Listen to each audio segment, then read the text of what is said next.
Hello friends, एनएसटीवी education में आप सभी का स्वागत है। आज मैं क्लास 10th का पहला चैप्टर वास्तविक संख्याएं बताने वाला हूं, तो वीडियो में बने रहें। तो पहले इस चैप्टर का बेसिक हम लोग जान लेते हैं। इस वीडियो में वास्तविक संख्याएं किसे कहते हैं, पूरी संख्याओं के बारे में पहले जान लेते हैं। तो वास्तविक संख्याएं किसे कहते हैं, हम लोग वास्तविक संख्या के बारे में पढ़ लेते हैं कि वास्तविक संख्या क्या है। तो वास्तविक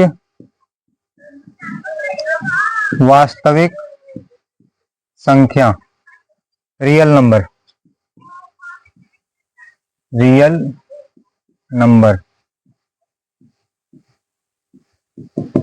तो वास्तविक संख्या किसे कहते हैं?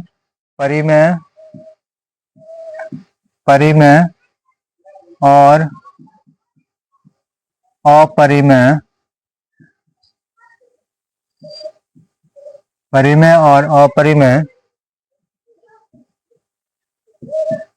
संख्याओं के समूह को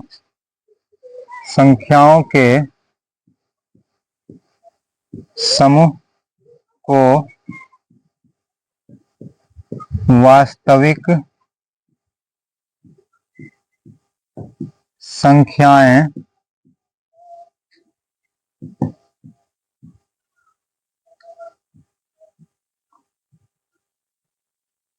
कहा जाता है। तो परिमेय और अपरिमेय संख्याओं के समूह को ही क्या कहा जाता है? वास्तविक संख्याएं कहा जाता है। तो वास्तविक संख्याओं के बारे में हम लोग जान गए हैं। एग्जाम्पल के लिए जैसे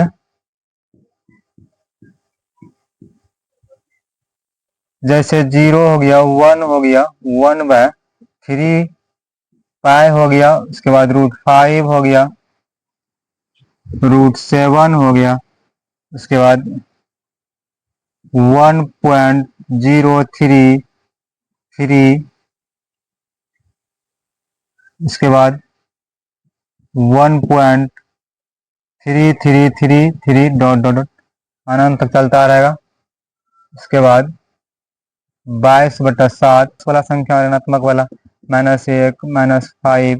तो वास्तविक संख्याओं का डिफिनेशन क्या है? परिभाषा: परिमेय और अपरिमेय संख्याओं के समूह को वास्तविक संख्याएं कहा जाता है। जितने भी संख्याएं, सभी संख्याएं क्या कौन सी संख्याएं? वास्तविक संख्याएं हैं। तो वास्तविक संख्याओं को दो पार्ट में बांटा गया है। वास्तविक संख्याओं को कितने पार्ट में बांटा गया? दो पार्ट में। पहला क्या है? परिमेय संख्या। अब परिमेय संख्या किसे कहते हैं?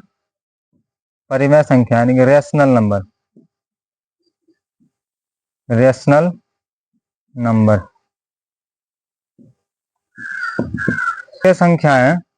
वैसे संख्याएं जिसे p/q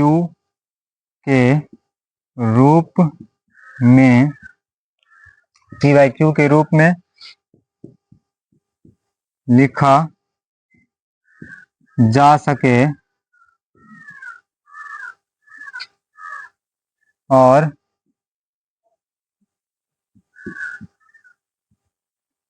p जहां p q कोई पूर्णांक हो और q नॉट इक्वल 0 हो। वैसे संख्याओं को परिमेय संख्या कहेंगे जिस संख्याओं को हम किसके रूप में? p/q के रूप में लिख सकते हैं, जहां की p और q को क्या हो? कोई पूर्णांक हो और q नॉट इक्वल 0 यानी q के बराबर में 0 नहीं होना चाहिए। भिन्न के नीचे में 0 नहीं, यानी कि अंश में कुछ भी रहे लेकिन हर में 0 नहीं होना चाहिए। यह परिमेय संख्या नहीं कहलाएगा और यह परिमेय संख्या कहलाएगा। ऊपर में 0 लिख, अंश में 0 हो सकता है, 0 हर में नहीं होता। q नॉट इक्वल 0, q कहाँ पर है? हर में 0 नहीं होना चाहिए। जैसे 1 हो गया, -3/2 यह परिमेय संख्या है। 0/2 यह परिमेय संख्या है।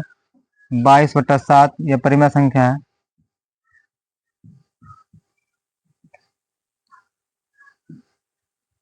-5 परिमेय संख्या है आदि। पॉइंट में भी लिख सकते हो दशमलव में 0.235 यह परिमेय संख्या है, या 1.555 चलता रहे ये भी परिमेय संख्या आदि। ये सारी परिमेय संख्याएं हैं, परिमेय संख्याओं का एग्जाम्पल है। तो परिमेय संख्या किसे कहते हैं? वैसे संख्याएं जिसे हम p बाई क्यू के रूप में लिख सकते हैं और q नॉट इक्वल 0 हो, q के बराबर में 0 नहीं हो, तब परिमेय संख्याएं कहा जाता है। उसके बाद अब अपरिमेय संख्याओं के बारे में जानेंगे। अपरिमेय संख्या, अपरिमेय अपरिमेय संख्या, इर्रेशनल नंबर। वैसे संख्याएं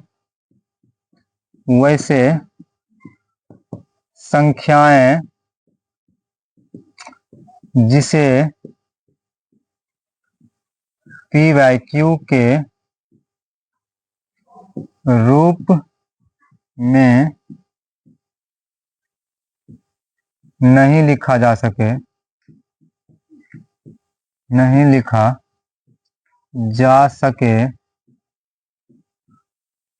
उसे अपरिमेय संख्या कहा जाता है। जैसे √5 को हम नहीं लिख सकते हैं p बाई क्यू के रूप में, √3 को भी नहीं, जिसका कि रूट नहीं हटे वो अपरिमेय संख्याएं होगी, जिसका रूट नहीं हटे। √5 और √3 इस तरह से और सारी संख्याएं जिसका वर्गमूल नहीं होता है। उसके बाद π भी एक अपरिमेय संख्या है और 1/0 भी अपरिमेय संख्या है। नीचे 0 नहीं लिखा जाना चाहिए अपरिमेय में, तो नीचे अगर 0 हो गया तो परिमेय नहीं होगा, अपरिमेय हो जाएगा, तो ये अपरिमेय संख्या हो गया। उसके बाद 0.1 to 1 to 1 1 1 to 1 1 1 2 इस तरह से चलता रहे, ये भी अपरिमेय संख्या है, क्योंकि दशमलव के बाद हर बार अलग अलग संख्याओं की पुनरावृत्ति हो रही है ना। 1 2 फिर 1 1 2 फिर 1 1 2, यहाँ एक बार 1 2 है, यहाँ पर 2 बार 1 आया, यहाँ पर 3 बार, यहाँ पर 4 बार, अगला 5 बार। इस तरह से नया संख्याओं का पुनरावृत्ति होते रहेगा, तो ऐसा संख्या क्या कहलाएगा? अपरिमेय संख्याएं कहलाएगा। उसके बाद परिमेय संख्या भी दो तरह का होता है, एक शांत और एक अशांत आवृत्ति। शांत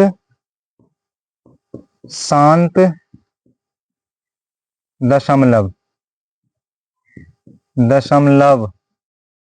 शांत दशमलव के बारे में हम लोग पढ़ रहे हैं।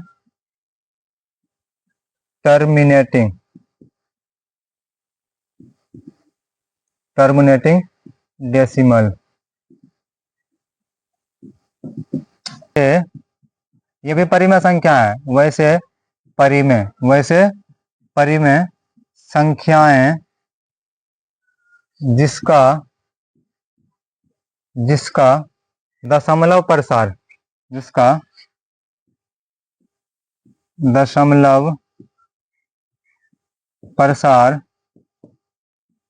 शांत हो, उसे शांत दशमलव प्रसार कहा जाता है। शांत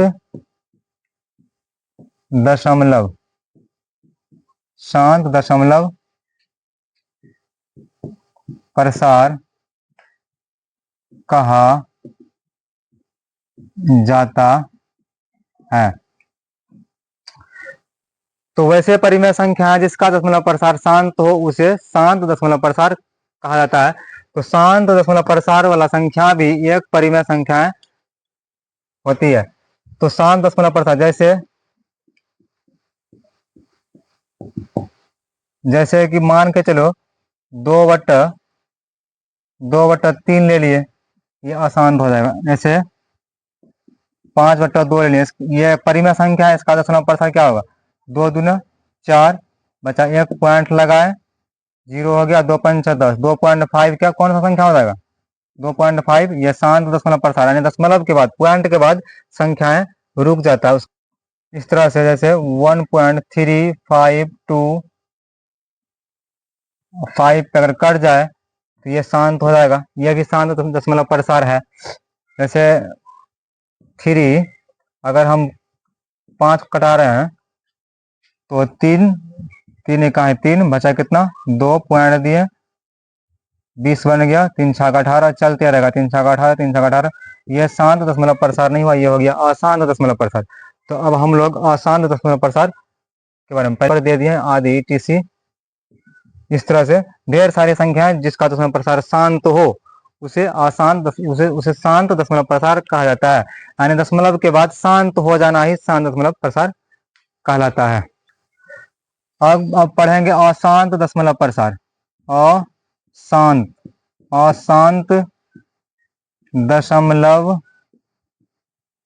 अशांत दशमलव नॉन टर्मिनल नॉन टर्मिनेटिंग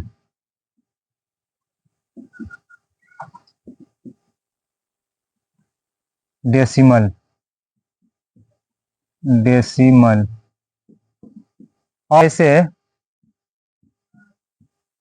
वैसे परिमेय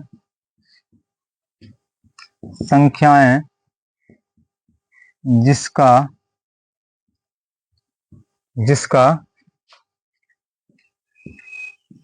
दशमलव प्रसार शांत नहीं हो यानी शांत न हो उसे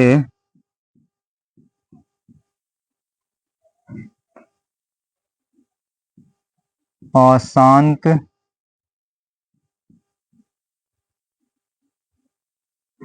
दशमलव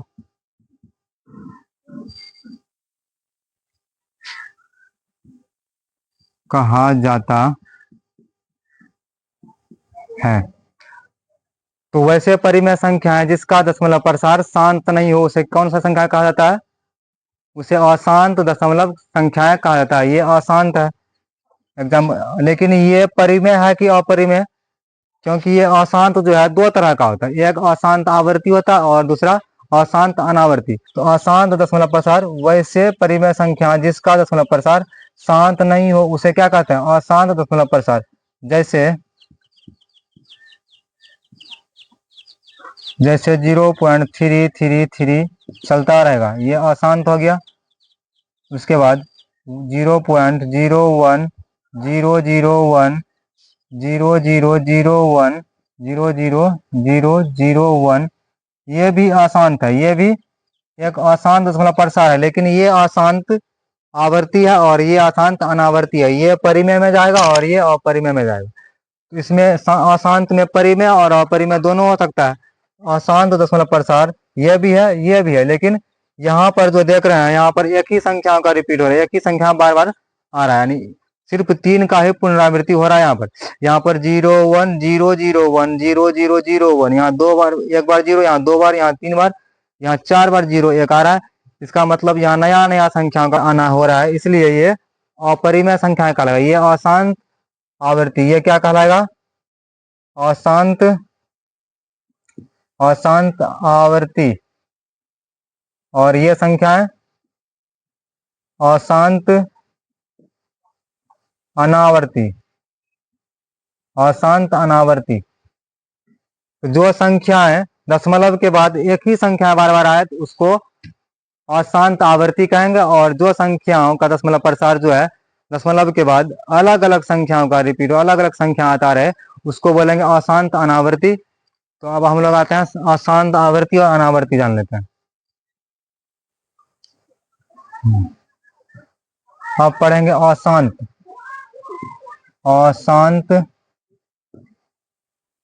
संख्या। अशांत संख्या 2 तरह का होता है। अशांत संख्या 2 तरह का, एक होता है अशांत आवर्ती, एक होता है अशांत अनावर्ती। अशांत अशांत आवर्ती,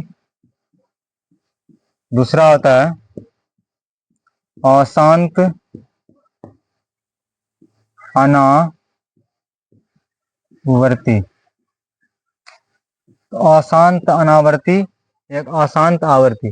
अशांत आवर्ती जो है ये परिमेय संख्या, इसको परिमेय संख्या कहा जाता है, लेकिन अनावर्ती को परिमेय संख्या नहीं कहा जाता है। अशांत का तो लिखा दिया है, अशांत आवर्ती का। वैसे यानी वैसी परिमेय संख्या है जिसका दशमलव प्रसार अशांत हो, एक ही संख्या का पुनरावृत्ति भी हो, उसको क्या कहेंगे? उसको अशांत आवर्ती कहेंगे, यानी कि परिमेय संख्या में जाएगा। लेकिन अशांत अनावर्ती का क्या होगा? अशांत अनावर्ती को वैसे संख्याएं जिसका दशमलव प्रसार, इसका दशमलव प्रसार कैसा? अशांत हो, प्रसार अशांत अशांत हो, इसका दशमलव प्रसार अशांत हो और अशांत हो और दशमलव के बाद, और दशमलव के बाद एक ही संख्या, कोई संख्या की पुनरावृत्ति नहीं हो, दशमलव के बाद संख्याओं की पुनरावृत्ति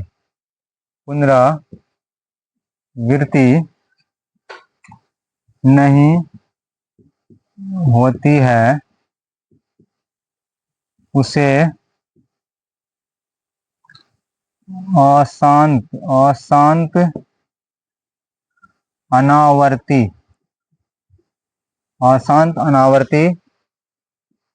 कहा जाता है। अशांत अनावर्ती कहा जाता है। जैसे ये संख्या अपरिमेय संख्या कहलाएगा। जैसे 0.10 110 11110 इस तरह से चलता रहेगा। हर बार अलग संख्या, यहाँ एक बार आया, यहाँ 2 बार आया, यहाँ 3 बार, यहाँ 4 बार आया। इसका मतलब एक ही संख्या का पुनरावृत्ति नहीं हो रहा है। एक ही संख्या का पुनरावृत्ति कब होगा? आवर्ती में होगा। जैसे 0.3333 आते रहेगा, एक के संख्या आ रहा है। जैसे 1.222 आते रहेगा, ये एक ही संख्या का पुनरावृत्ति हो गया। 1.666 आते रहेगा, ये एक के संख्या का पुनरावृत्ति हो गया। तो यहाँ पर वैसा इस तरह का संख्या नहीं ना आ रहा है, यहाँ हर बार अलग अलग संख्या आ रहा है। जैसे 1.03 00003 0003 0003 इस तरह से आता रहता है आदि, है ना। इस तरह की संख्याओं को क्या कहेंगे? इस तरह की संख्याओं को अशांत अनावर्ती कहेंगे। दशमलव प्रसार अशांत अनावर्ती हो जाएगा इसका दशमलव प्रसार, अशांत अनावर्ती। और ये संख्याएं अपरिमेय संख्याएं होता है। अशांत अनावर्ती जो भी संख्या, वो कौन सी संख्या होती है? अपरिमेय में। लेकिन अशांत आवर्ती ये सारी संख्याएं जिसमें दशमलव के बाद एक ही संख्या का पुनरावृत्ति हो, और ये संख्याएं कहलाता है परिमेय। तो इसको अब हम लोग जानेंगे सभी परिमेय संख्या के बारे में। अब आएंगे प्राकृत संख्या। अब हम लोग जानेंगे प्राकृत संख्या, प्राकृतिक संख्याओं के बारे में। प्राकृतिक संख्या, natural number, NATURAL natural number. Natural number पड़ेगा गिनती की सभी, जितना भी गिनती में आ रहा है, गिनती की सभी संख्याओं को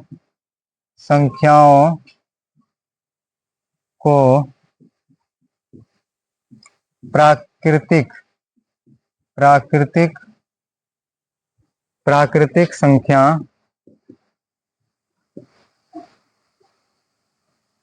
कहते हैं। गिनती की सभी संख्याओं को प्राकृतिक संख्या कहते हैं। यानी गिनती की संख्या, हम लोग गिनती जब करते हैं तो कहाँ से शुरू करते हैं? 1 2 3 4 5 6 7 8 इस तरह से गिनती करते हैं। तो ये सारी संख्याएं क्यों, कौन सी संख्या है? प्राकृतिक संख्या है। यानी प्राकृतिक संख्या कहाँ से शुरू होता है? जैसे प्राकृतिक संख्या 1 से शुरू होता है और 1 2 3 4 5 6 7 8 9 10 है ना, इस तरह से चलते रहेगा, अनंत तक चलता रहेगा। गिनती की संख्या को प्राकृतिक संख्या कहते हैं और प्राकृतिक संख्या 1 से शुरू होता है और अनंत पे जाकर के रुकता है, अनंत तक चलते रहता है। तो गिनती की संख्या को कौन सी संख्या कहते हैं? प्राकृतिक संख्याएं। पूर्ण संख्या, पूर्ण पूर्ण संख्या, होल नंबर, होल नंबर। तो गिनती की संख्याओं में शून्य मिला देने से गिनती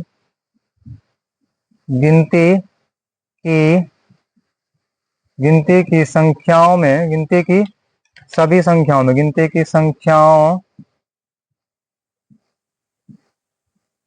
की संख्याओं में जीरो यानी शून्य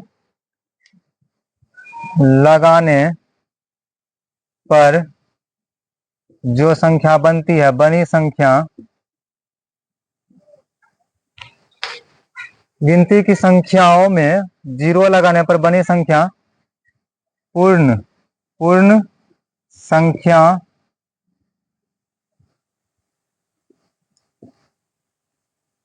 कहलाती है। पूर्ण संख्या कहलाती है। गिनती की संख्याओं में जीरो लगा देने पर पूर्ण संख्या होता है। यानी कि जब प्राकृतिक संख्या हम लोग पढ़े थे तो गिनती की संख्या को प्राकृतिक संख्या कहते हैं, हम लोग सीखे। उसके बाद गिनती की संख्या में कुछ न कुछ संख्या का कमी था और वो था जीरो का। अगर जीरो उसमें लगा देंगे सिर्फ एक नंबर बढ़ेगा, बाकी प्राकृतिक सभी संख्या उसमें रहेगा, सिर्फ जीरो बढ़ जाएगा। जैसे जीरो से शुरू हुआ, पूर्ण संख्या कहाँ से शुरू होता है? जीरो से। एक जीरो ही तो बड़ा है, बाकी तो सब प्राकृतिक संख्या है। देखो 1 2 3 4 5 6 7 8 9 10 डॉट डॉट डॉट, ये सारी संख्या कौन सी संख्या है? पूर्ण संख्या। गिनती की संख्याओं में जीरो को मिला देने पर पूर्ण संख्याओं का समूह बन जाता है। तो हम लोग आएंगे पूर्णांक में। पूर्णांक संख्याएं, पूर्णांक संख्याएं,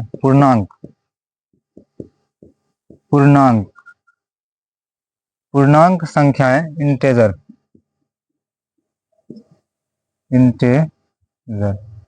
पूर्णांक को बोलते हैं इंटेजर इंग्लिश में। और पूर्णांक संख्याएं किसे कहते हैं?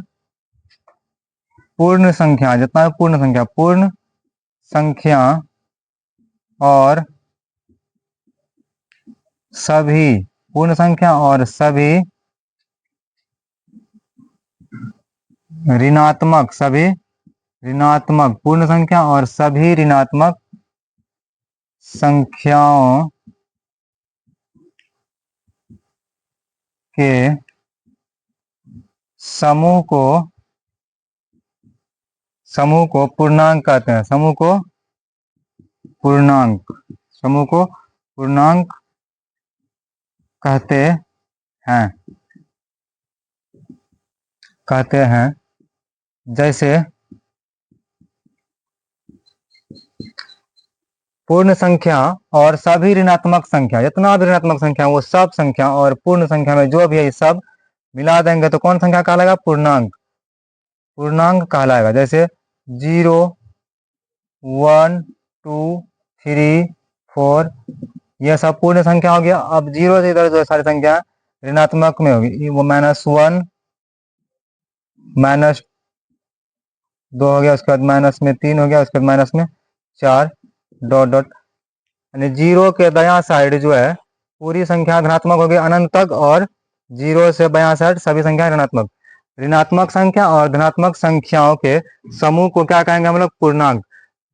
0 जो है ना तो धनात्मक है और नहीं ऋणात्मक है, ये न्यूट्रल हो गया, ये हो गया न्यूट्रल। तो पूर्णांक समझ में आ गया। पूर्ण संख्या और सभी ऋणात्मक संख्याओं के समूह को क्या कहता है? पूर्णांक। इसमें सब पूर्ण संख्या है, देख लो सब पूर्ण संख्या ना, 0 1 2 3 4 5, और इधर सब ऋणात्मक है, नेगेटिव नंबर इधर। तो पूर्णांक भी हम लोग को समझ में आ गया। अब अगला संख्या हम लोग समझेंगे अब अगला संख्या है सम संख्या। सम संख्या, सम संख्या इवन नंबर, इवन नंबर। सम जो संख्याएं, जो संख्याएं, जो संख्याएं, जो संख्याएं दो से, जो संख्याएं दो से पूर्णतः, जो संख्याएं दो से पूर्णतः यानी पूरी है ना, पूर्णतः विभाजित,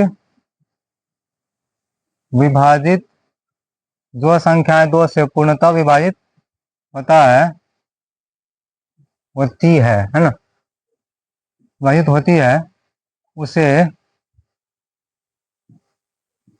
उसे सम संख्या कहते हैं।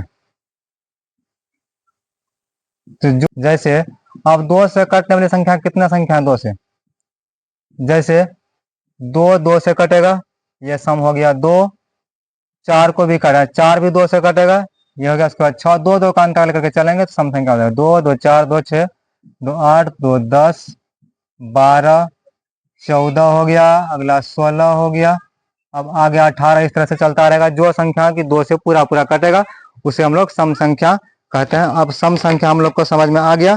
अब आगे आएंगे विषम संख्या, ओड नंबर, ओड नंबर, विषम संख्या। अगला क्या आएगा, विषम संख्या। विषम संख्या, विषम संख्या, ओड नंबर। विषम संख्या किसे कहते हैं, जो संख्याएं, जो संख्याएं दो से पूर्णतः, दो से पूर्णतः विभाजित, विभाजित नहीं, जो संख्याएं दो से पूर्णतः विभाजित नहीं होती है, नहीं होती है, उसे विषम, उसे विषम संख्या कहते हैं। तो वैसे संख्या जो दो से पूरा पूरा नहीं कटे, दो से नहीं कटने वाला संख्या जितना भी है सब विषम संख्या में आएगा। जैसे एग्जांपल के लिए कौन कौन ऐसी संख्या है जो कि दो से नहीं कटने वाला है, जैसे एक दो से नहीं कटेगा, उसके बाद तीन दो से नहीं कटेगा, उसके बाद पाँच हो गया, छः कटेगा तो छोड़ना पड़ेगा, सात हो गया, नौ हो गया, 11 हो गया, 13 हो गया, 15 हो गया, 17, 18, 19 हो गया। यानी सम और विषम दोनों बराबर संख्या है, एक संख्या को छोड़ोगे तो सम विषम मिल जाता है। यानी प्राकृतिक संख्या के बीच से निकालोगे तो एक सम निकलेगा, एक विषम। एक के बाद तीन है, दो गया विषम में, तीन के बाद पांच है, चार गया सम में, पांच के बाद सात है, छह गया सम में। यानी कि जितना सम संख्या होगा उतना विषम संख्या में, दोनों संख्या बराबर है। तो सम संख्या किसे कहते हैं, दो से कटने वाला को। विषम संख्या किसे कहते हैं, जो दो से पूरा पूरा नहीं कटे उसे क्या कहेंगे, विषम संख्या कहते हैं। अगला संख्या हम लोग पढ़ेंगे भाज्य,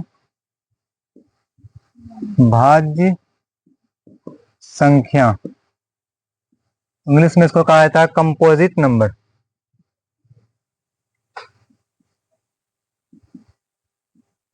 नंबर तो भाज्य वैसे संख्याएं जो एक और खुद, जो एक और खुद के अलावा किसी, किसी अन्य, किसी अन्य संख्याओं से विभाजित, विभाजित हो जाए उसे भाज्य संख्या, उसे भाज्य संख्या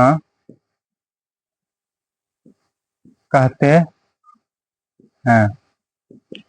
भाज्य संख्या, इसका और एक अलग डिफिनेशन भी हो सकता है ना। तो वैसे संख्या है जिसका अभाज्य गुणनखंडों की संख्या कितना हो, 2 से अधिक, कितना हो, 2 से अधिक, 3 या 3 से अधिक हो जाए, उसको हम लोग क्या कहेंगे, भाज्य संख्या। अभाज्य गुणनखंड, जैसे हम लोग लिए 2 को, 2 का अभाज्य गुणनखंड करेंगे, कितना अभाज्य गुणनखंड इसका हुआ, 2 हुआ, तो यह भाज्य संख्या नहीं कहलाएगा। अभाज्य गुणनखंडों का संख्या कम से कम 3 बार आना चाहिए। जैसे 6 को लिए, 2 तिया 6, 3 इकाई 3, इसमें अभाज्य गुणनखंडों की संख्या कितना हुआ, 1 2 3, यह भाज्य संख्या होगा। ऐसे भी हम लोग बोल सकते हैं, जैसे 8, 2 2 चौके 8 हो गया, 2 दूना 4 हो गया, तो 1 2 3 और 1 से भी कटने वाला है, तो 3 हो गया, कितना हो गया, 1 2 3 4, यानी ये 4 संख्या से कटेगा, 8 खुद से भी कटता है, इसलिए कौन संख्या कहलाएगा, भाज्य संख्या कहलाएगा। जैसे अब भाज्य संख्या कौन होगा, जो कि एक और खुद के अलावा किसी और से भी कट जाए, अन्य संख्याओं से भी कट जाए, जो एक और खुद के अलावा। जैसे 4 ले लेंगे, 4 सबसे पहला भाज्य संख्या, सबसे छोटी भाज्य संख्या कौन है, 4 है। 4 जो है सबसे छोटी भाज्य संख्या कहलाता है, क्योंकि 4 2 से भी करता है, 4 खुद से भी करता है, 4 1 से भी करता है, इसका अभाज्य गुणनखंडों की संख्या 2 से अधिक है, तो यह भाज्य संख्या कहलाएगा। 4 के बाद 5, 5 नहीं होगा, 5 खुद से करता है और 1 से करता है, वो नहीं होगा, खुद और 1 से कटने वाला को छोड़ना पड़ेगा, वो भाज्य में नहीं आएगा। उसके बाद 4 और 6 आएगा, 8 आएगा, 9 भी आएगा, क्योंकि 9 3 से भी करता है, 9 9 से भी करता है, 9 1 से भी करता है, तो ये आएगा। उसके बाद 10 भी आ जाएगा, 12 भी आ जाएगा, 14 भी आ जाएगा, 15 भी आ जाएगा, इस तरह से चलता हुआ रहेगा ना। तो भाज्य संख्याएं क्लियर हो गया। अब आएंगे हम लोग अभाज्य संख्याओं में। अभाज्य संख्या में, अभाज्य अभाज्य संख्या, अभाज्य संख्या, अभाज्य संख्या, अभाज्य संख्याओं को बोला जाता है प्राइम नंबर, प्राइम नंबर, अभाज्य संख्या।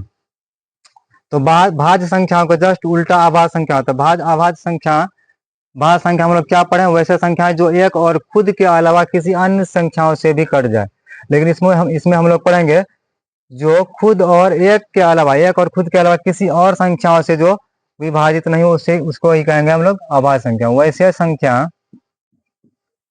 वैसे संख्याएं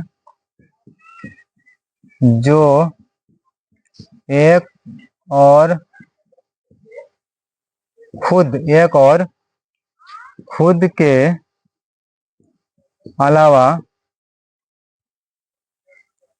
किसी अन्य संख्याओं से विभाजित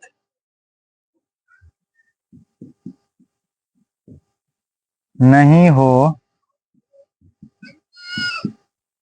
उसे क्या कहेंगे, अभाज्य संख्या। उसे अभाज्य संख्या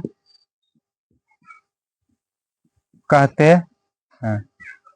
अभाज्य संख्या किसे कहेंगे, जो संख्याएं खुद और एक के अलावा और किसी से भी नहीं कटे, जो खुद से कटे और किसी से नहीं, खुद और एक के अलावा और किसी से नहीं कटे। जैसे 2 हो जाएगा, 2 भी अभाज्य होगा, क्योंकि 2 खुद से करता और 1 से करता, उसके अलावा किसी से नहीं करता है, 2 हो जाएगा। उसके बाद 4 नहीं होगा, 5 हो जाएगा, 3 भी होगा, 3 भी अभाज्य में आएगा, 3 5 6 तो भाज्य होगा, 7 हो जाएगा।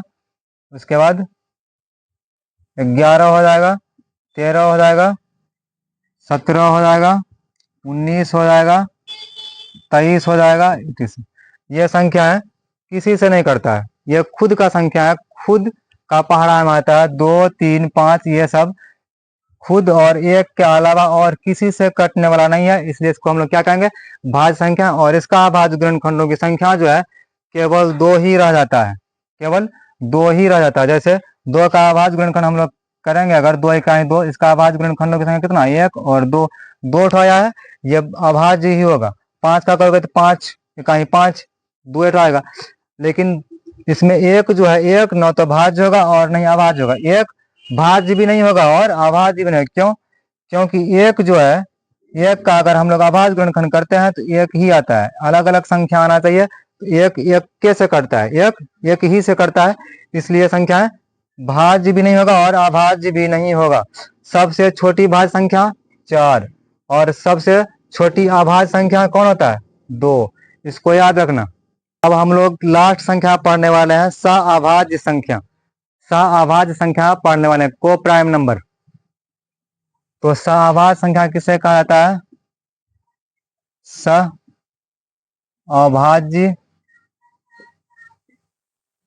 सअभाज्य संख्या।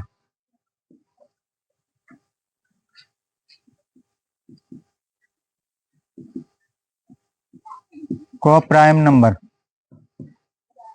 संख्या है, वैसे संख्याओं के वैसे युग्म, वैसे संख्याओं के युग्म, युग्म होना चाहिए, वैसे संख्याओं के युग्म जिसका HCF यानी मॉस, HCF मॉस केवल कितना हो, केवल एक हो, उसे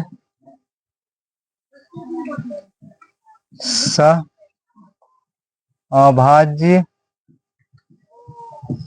संख्या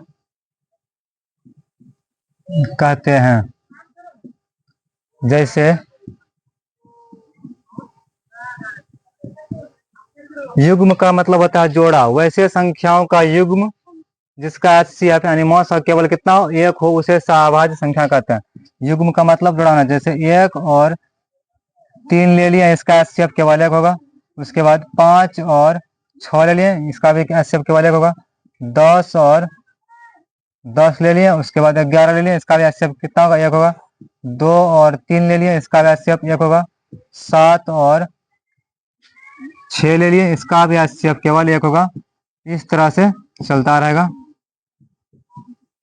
तो वैसे संख्या है जिसका युग्मों का HCF केवल एक हो, उसे क्या कहेंगे, सअभाज्य संख्या। हम लोग संख्याओं के बारे में पूरी जानकारी ले चुके हैं। अब हम लोग अगले वीडियो में मैथमेटिक्स का पहला चैप्टर एक्सरसाइज 1.1 में आएंगे, अब अगला वीडियो में।